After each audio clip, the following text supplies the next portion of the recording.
Now. Okay. Hi, Julie. I'm so glad you could come in today and make time to come in and we can catch up on what's been going on since the last time we met. Hi. How are you? I'm okay. I'm okay.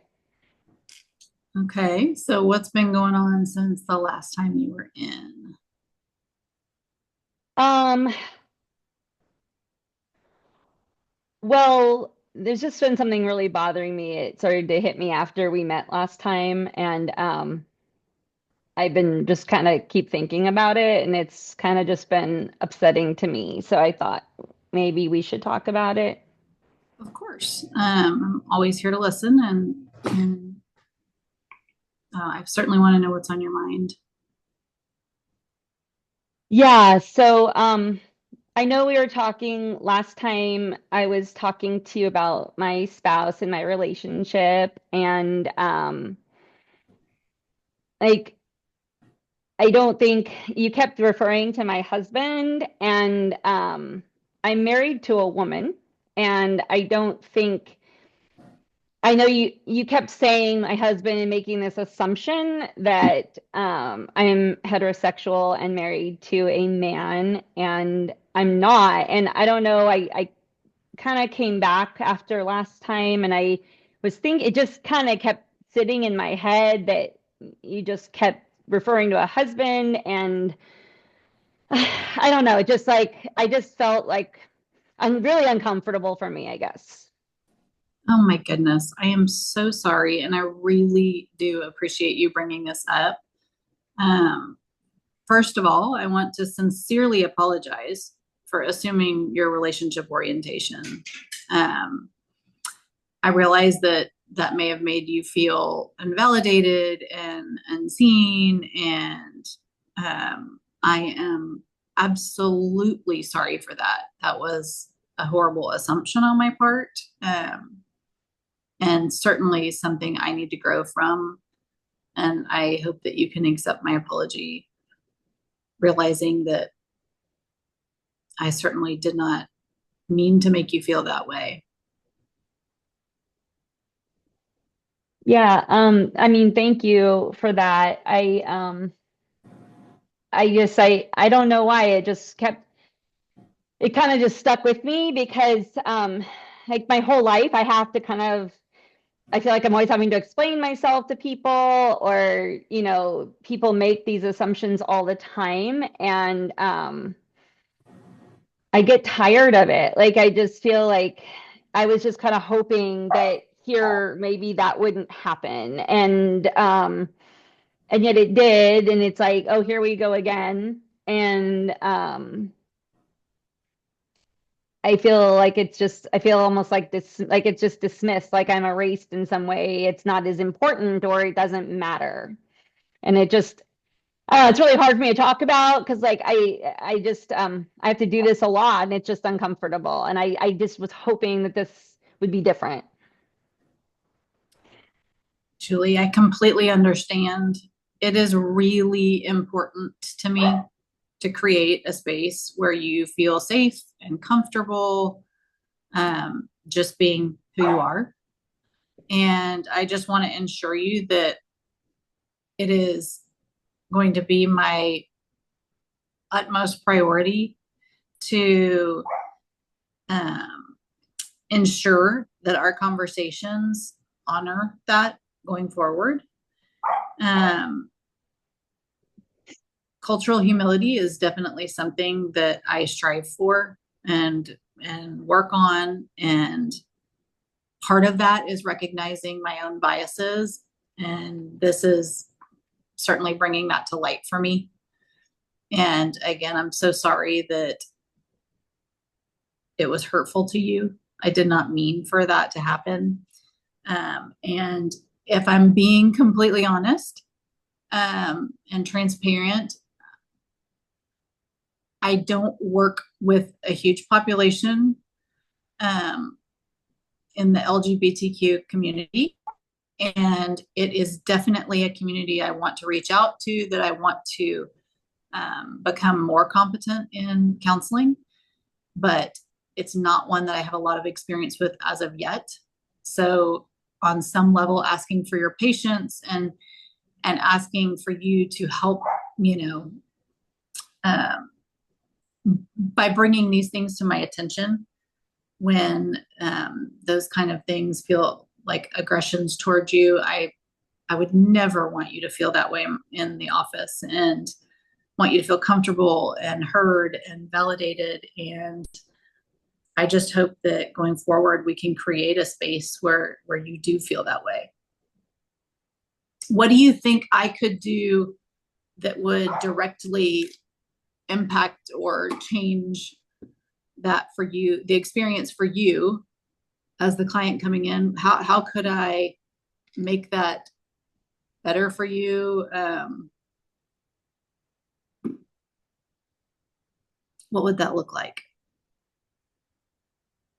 Um, I think I think it would look like just maybe being more direct, asking me more openly so I feel open. Because if you're kind of open with me, I feel like I can maybe be open with you.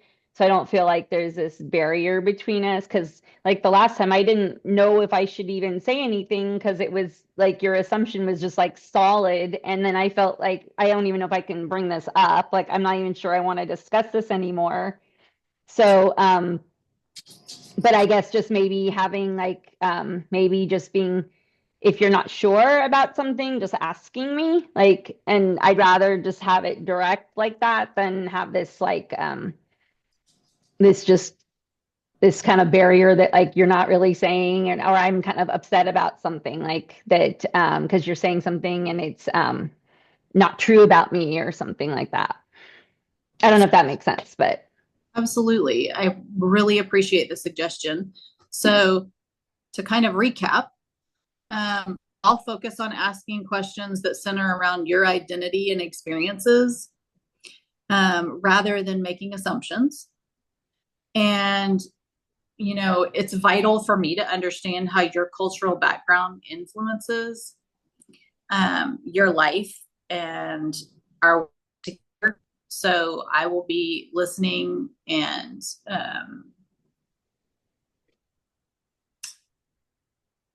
I guess leading with curiosity in some way, to ask questions instead of make assumptions, and try to really embrace what you've been through and are going through, and so that we can make this a place where you feel safe and where we can get to a space where, you know, you can have the growth you're hoping for, and you know, improve your overall kind of wellness as a result. okay, thank you.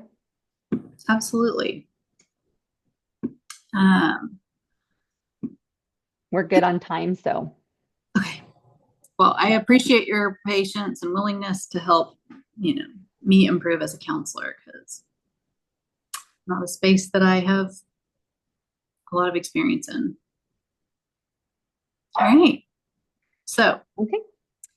if we step out of these roles, Yes. uh, So let me see. I'll keep recording. Let me see what that thing said one more time just to read it through. We want to, how did that land for you? So, like, what was that like? Yeah. So like if it were a real situation. yeah, real situation. What would that have been like for you?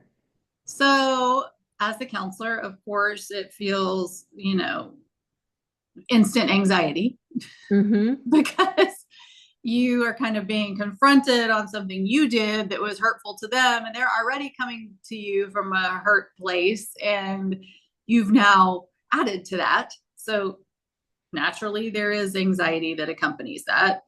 But and I think, you know, acknowledging that I had that bias is uncomfortable, because if asked ahead of time, like, would you see, you know, a lesbian couple or something, of course I would love to help, you know, anybody who wants to help themselves. And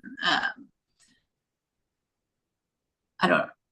So I mean, there's some amount of defensiveness, but you try to just understand that your actions were hurtful and accept Right. responsibility and own that and try to move on from there. Yeah, I think that's the biggest part is just kind of owning that, like and moving on. Yeah, owning it and then like really trying to repair, I think. And Yeah. validating the client's experience, Mm-hmm. having been on the receiving end of that. Um, and then Then, kind of trying to build back that atmosphere of trust and respect and letting them know it was a genuine mistake, mm-hmm. that you're sincerely sorry about, and and asking for a little grace and patience, even though they're there presumably to get that from you. Right. No, it's hard, Bit of a definitely. two-way Like, street. yeah. Yeah. So Session two, is there anything you would do for session two? How would you start or what would you want to do for session two? I had made some notes thinking about this ahead of time. I think that I would just commit to ongoing self-reflection and education regarding the LGBTQ community and the issues that those people are presented with, and seeking feedback from clients, from peers, maybe engaging in training around that community, especially if that were, well, to help this particular person, but also if I saw myself, you know, with more clients that were part of Hmm. the community. I certainly would want to foster kind of an inclusive, validating environment. So anything I could do to improve there, I would certainly engage in, just to increase the effectiveness of my therapeutic work with that client. Yeah. No, I think you did a really good job on that, like the repair and trying to make a point of going forward and trying to be humble about the mistake and learning from it. Right. Well, and I would hope, even though I could see how that would make someone angry, I do I would hope that they would approach it a little bit as an opportunity um, to help somebody who doesn't know the issues that come up with that community that well, like as a learning, Hmm. environment. Right. Lead with a little bit of grace and patience if the counselor is accepting responsibility. Right. But Right. all right, you ready? Okay. Do you want me to stop?